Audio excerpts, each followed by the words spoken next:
My name is Sixto Montanez Jr., known as Junior.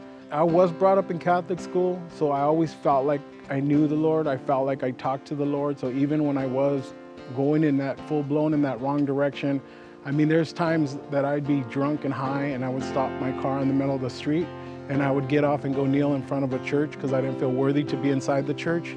I went full-blown in the wrong direction. I mean, I was homeless for a couple of years and just living out there and doing dumb stuff. Like, I literally would see my kids like where they used to hang out, and I would be like on a hill, and I would see them playing, and I wouldn't feel like I can go say hi to them because I felt like so ashamed of the way I was living. So it was like, I mean, I think back of some of the times I went through, and you know, I was in bar fights, I was in, you know, I've been shot twice and stuff like that, where I was doing things that were just by God's grace, I'm still alive, you know.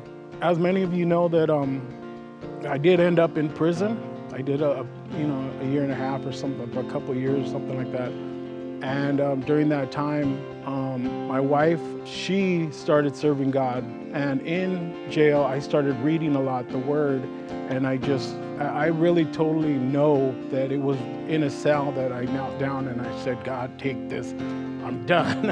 I'm done. And many people were just waiting for me to get back into my old routine because I had did it so many years. I mean, I was 31 when I came to the Lord, you know.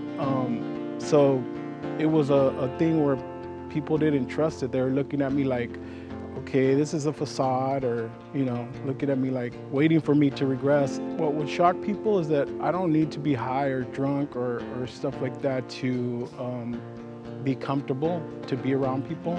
You know, I don't have to do things that I used to have to do, where I know that people feel like I'm free because I can get drunk and I could do this and I could do that. And in reality, I know it's bondage, because the things that I used to have to do to feel comfortable, anything I used to do, like I used to have to be kind of out of my mind to be comfortable.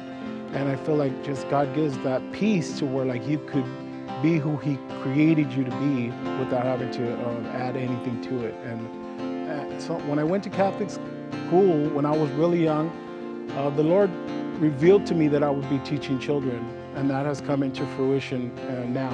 I feel like it's a white canvas, and these children they're like anxious to hear about God.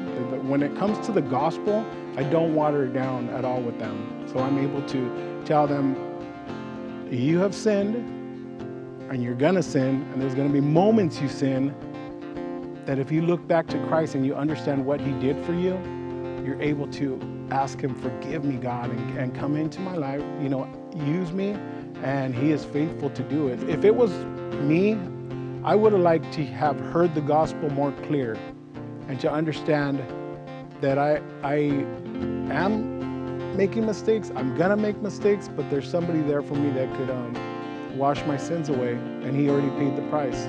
I know that when you speak to somebody and share with them about Christ, I don't want to give the false, like, well, God's the magic genie in a bottle, but I do want to say that He has truly given me the desires of my heart. You know, I have a wife that's wonderful, and she prays for me, and she shows like she's like Christ-like. So when you come to Christ, you don't understand how good He is till you live for Him. Then He reveals Himself to you. That's it.